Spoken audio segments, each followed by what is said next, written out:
शंकर महाराज बऱ्याच वेळा वास्तव्यास या मंदिरात असायचे. काळ्या वावरातली जोगेश्वरी म्हणून ती काळी जोगेश्वरी. नमस्कार मित्रांनो, स्वागत करतो पुन्हा एकदा तुम्हा सर्वांचं या नवीन व्हिडिओमध्ये. मित्रांनो, आता मी आलो आहे पुण्याला. बऱ्याच महिन्यानंतर माझं पुण्याला येणं झालं आहे आणि पुण्याला आल्यानंतर मी एक तरी व्हिडिओ पुण्यातला बनवून जातो.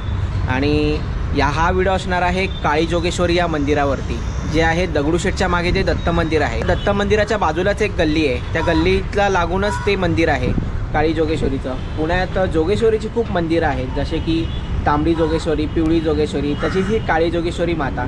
250 वर्ष पुरातन पेशवेकालीन ते मंदिर आहे. आणि विशेष गोष्ट म्हणजे या मंदिराचं सद्गुरू श्री शंकर महाराजांशी विशेष असं नातं आहे. ते काय नातं आहे, तसंच मंदिराचा 250 वर्षांचा इतिहास, सोबतच आपण काळी जोगेश्वरी मातेचं दर्शन घेणार आहोत. चला तर मग आपण आपल्या व्हिडिओला सुरुवात करूया. तुम्ही व्हिडिओमध्ये शेवटपर्यंत नक्की बनून राहा. दगडूशेठ गणपती मंदिराबाहेर आलो. मंदिराकडून डाव्या हाताला निघालो. दगडूशेठच्या मागेच तांबडी जोगेश्वरीचं मंदिर आहे. दगडूशेठ व तांबडी जोगेश्वरीवर मी याआधीच व्हिडिओ बनवलाय. पुढचा चौक पार करून येऊन गणेशोत्सवात दगडूशेठ गणपती जिथे विराजमान होतो तिथे आलो. तिथून उजवीकडचा रस्ता मंडईला जातो. डाव्या हाताला चौकातलं प्रसिद्ध दत्त मंदिर लागलं. दत्त मंदिरात जाऊन आधी दत्त महाराजांचं दर्शन घेतलं. तिथून डावीकडे एक बोळ जाते, ज्याच्या सुरुवातीलाच काळी जोगेश्वरीचं मंदिर आहे.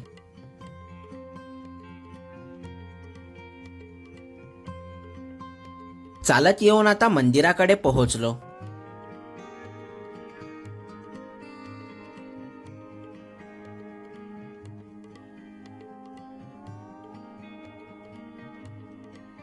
या जाळीदार प्रवेशद्वारातून आत आल्यावर अरुंद वाटेने मंदिराकडच्या लाकडी प्रवेशद्वारापाशी पोहोचलो.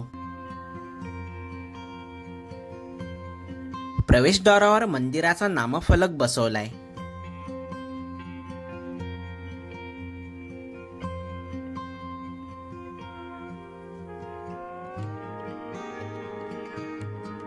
त्या प्रवेशद्वारामधून मंदिराच्या प्रांगणात आलो. प्रांगणात मधोमध पुरातन मुख्य मंदिर व जुन्या बांधकाम पद्धतीचे वाडे आहेत.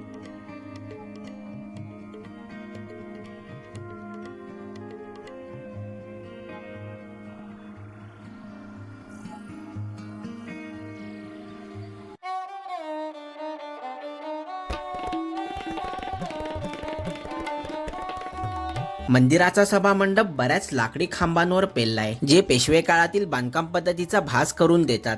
2 खांबांमध्ये नक्षीदार महिरपी कमानी आहेत. खांबांवर सर्व संत महात्मे व देवी देवतांचे फोटो लावलेत.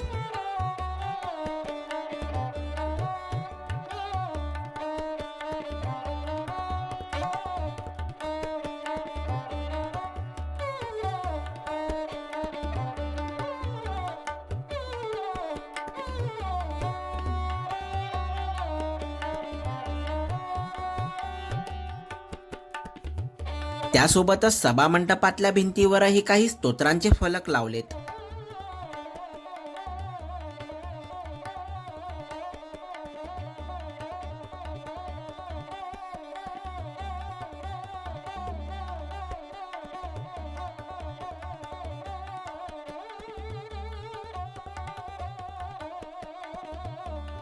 छतावर आकर्षक झुंबर बसवलेत.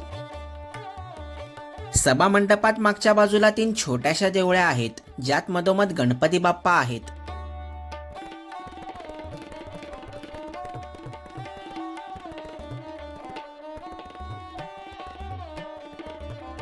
डाव्या बाजूला काळभैरव, त्याखाली विठ्ठल रुक्मिणी, तर उजव्या बाजूला काही दगडी शिवपिंडी आहेत. काळभैरव व योगेश्वरी म्हणजे जोगेश्वरी माता हे एकाच छताखाली असलेलं पुण्यातलं हे एकमेव मंदिर आहे. आता मुख्य गाभाऱ्याबाहेर आलो. गाभाऱ्याबाहेरच्या 2 बाजूंच्या भिंतीवर देवी लक्ष्मी व सरस्वती मातेचे छायाचित्र लावलेत.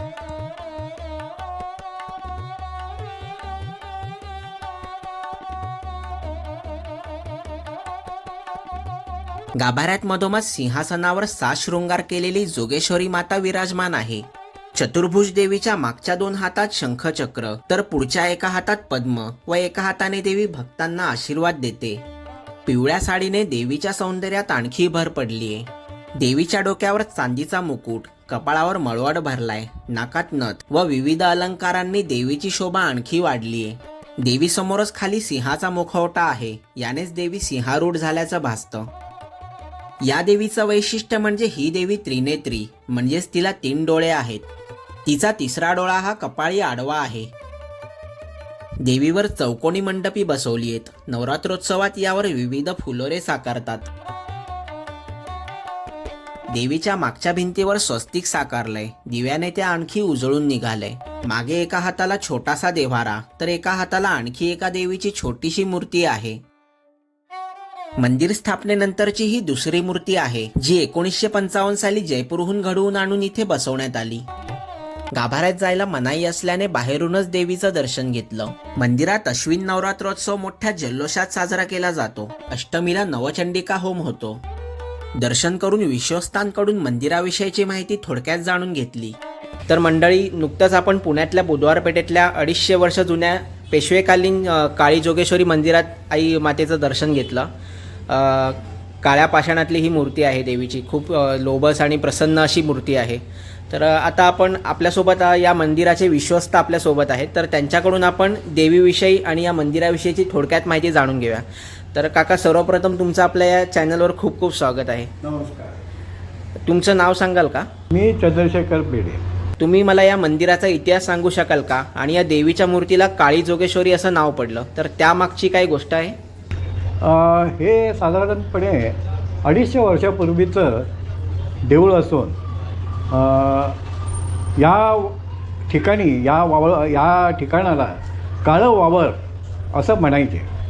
म्हणून काळ्या वावरातली जोगेश्वरी म्हणून ती काळी जोगेश्वरी असं नामकरण त्याचं पुढे प्रचलित झालं. या मंदिराची स्थापना वर्ष वगैरे काय एक्झॅक्टली माहिती आहे का? की हे साधारण 1750च्या आसपासच्या काळातलं मंदिर असावं.